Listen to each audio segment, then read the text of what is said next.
नमस्ते दोस्तों। अब तक आपने फास्ट काउंटेबल स्पेस का डेफिनेशन और कुछ एग्जांपल्स पढ़ा है, तो आज हम एक और एग्जांपल करेंगे। तो चलिए स्टार्ट करते हैं। Show that every metric space is first countable. तो हमको प्रूफ करना है कि हर एक metric space first countable space है। तो हम इसे प्रूफ करेंगे। हम एक किसी भी मेट्रिक स्पेस लेंगे। Let X comma D be a metric space, ठीक है, जिसका मैट्रिक्स फंक्शन है डी और मेन स्पेस जो है वो है कैपिटल एक्स। अब हम इस कैपिटल एक्स से एक पॉइंट चूज करेंगे। Let x be any point of capital X. अब हम इस पॉइंट के लिए लोकल बेस फाइंड करना है, ठीक है। अगर इस पॉइंट हर एक पॉइंट एक्स के लिए हमको काउंटेबल लोकल बेस मिल जाए तो हम कहेंगे कि ये जो मैट्रिक स्पेस है ये फर्स्ट काउंटेबल स्पेस होगा। क्योंकि फर्स्ट काउंटेबल स्पेस का डेफिनेशन क्या था कि अगर कोई भी एक स्पेस फर्स्ट काउंटेबल स्पेस तब होगा जब उसके हर एक पॉइंट एक्स के लिए हमको एक काउंटेबल लोकल बेस मिलेगा, ठीक है। तो हमें इस पॉइंट एक्स के लिए, मतलब हर एक पॉइंट एक्स के लिए कोई ना कोई एक काउंटेबल लोकल बेस ज़रूर चाहिए। तो अब हम इस पॉइंट के लिए एक नेबरहुड लेंगे। Let capital N is any neighbourhood of small x. तो अगर ये एन एक्स का एक नेबरहुड है तो अब हम नेबरहुड का डेफिनेशन लगाएंगे। देखिए, किसी भी मैट्रिक्स स्पेस में ओपन स्फीयर कैसा होता है, कुछ इस टाइप का होता है।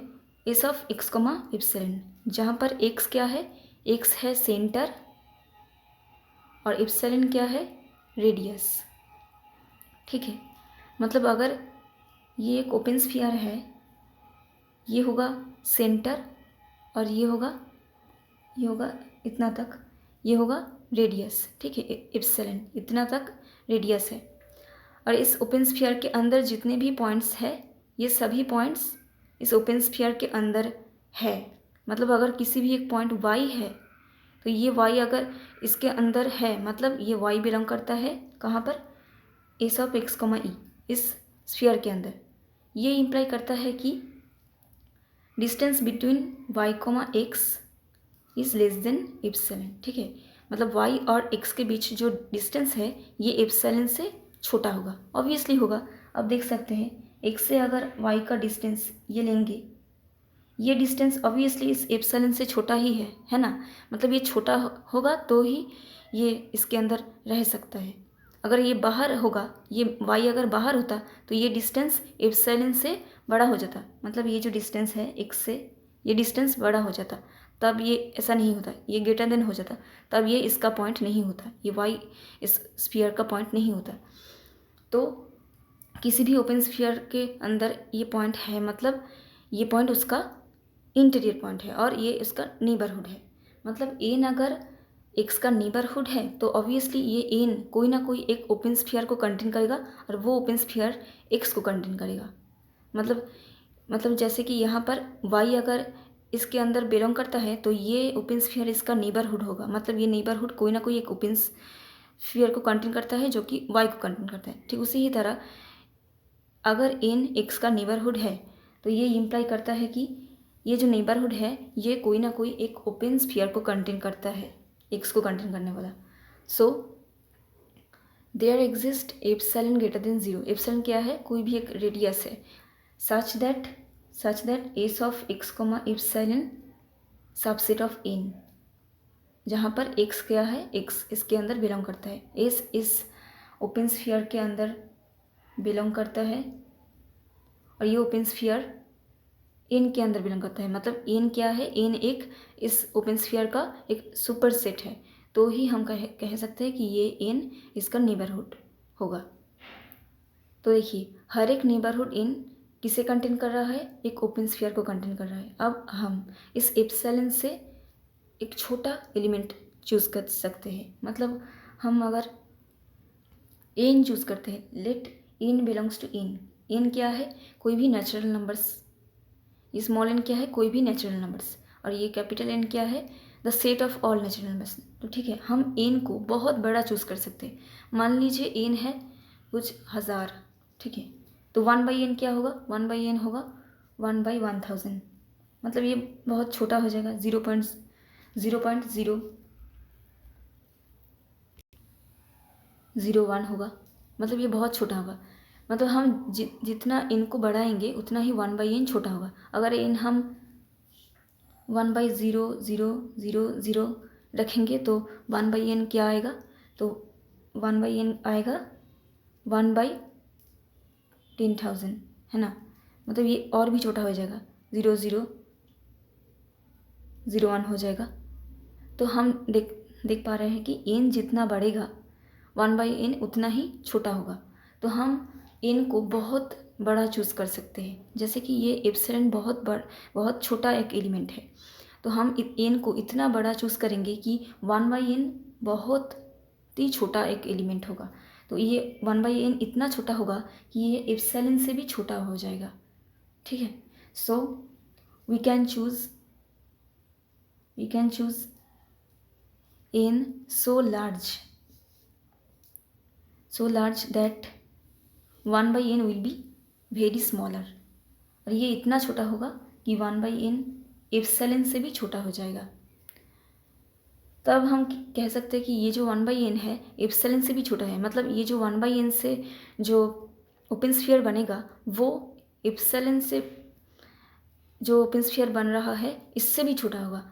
मतलब 1/n को हम अगर रेडियस मान के एक ओपन स्फीयर बनाएं तो ये कैसा आएगा? ये ऐसा आएगा x, 1/n, ठीक है। और एप्सिलॉन से जो ओपन स्फीयर है वो है s ऑफ x, e। मतलब इससे जो रेडियस बना है ये इससे भी छोटा होगा। मतलब ये इसका सबसेट होगा, s ऑफ x, एप्सिलॉन। क्योंकि ये छोटा है इसलिए ये इसका सबसेट हुआ। और ये सबसेट है s ऑफ x, e का, और s of x, e subset है n का। तो ये इनका सबसेट है। और x इसका भी सेंटर है और इसका भी है। मतलब x इसके अंदर बिलोंग करता है। तो देखिए x का इस नेबरहुड n एक ऐसा ओपन स्फीयर को कंटेन करता है। वो क्या है? s of x, 1/n। मतलब x के हर एक नेबरहुड कोई ना कोई एक इस टाइप का ओपन स्फीयर को ज़रूर कंटेन करता है। मतलब हम अगर इस टाइप का ओपन स्फीयर का एक कलेक्शन बनाएंगे तो ये कुछ ऐसा आएगा, s of x, 1/n such that n belongs to n। ये एक कलेक्शन है इस टाइप का ओपन स्फीयर का।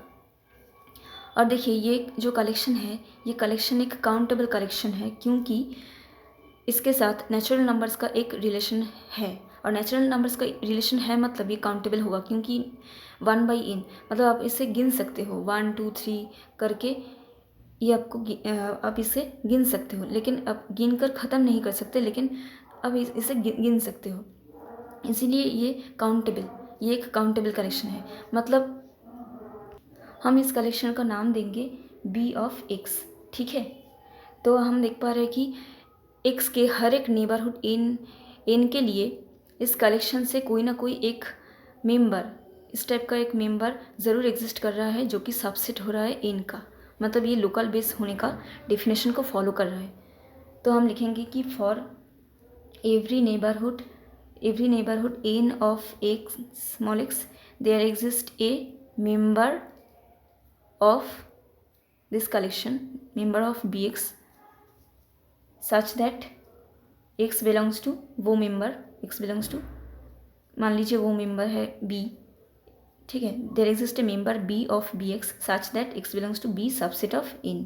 ये b क्या है? ये b है s of x, 1/n। मतलब ये b है s of x, 1/n। कोई ना कोई एक s of x, 1/n एक मेंबर एग्जिस्ट कर रहा है जो कि सबसेट हो रहा है n का। तो ये हर एक नेबरहुड के लिए हो रहा है। मतलब ये क्या होगा? ये कलेक्शन होगा एक काउंटेबल लोकल बेस, और ये तो काउंटेबल है ही। So bx is a countable local base at x, क्योंकि ये लोकल बेस होने का डेफिनेशन को फॉलो कर रहा है। तो देखिए हर एक पॉइंट एक्स के लिए कोई ना कोई एक काउंटेबल लोकल बेस ज़रूर है। इसका मतलब एक्स कॉमा डी एक मैट्रिक्स स्पेस, और ये मैट्रिक्स स्पेस क्या होगा, ये मैट्रिक्स स्पेस एक फर्स्ट काउंटेबल स्पेस होगा।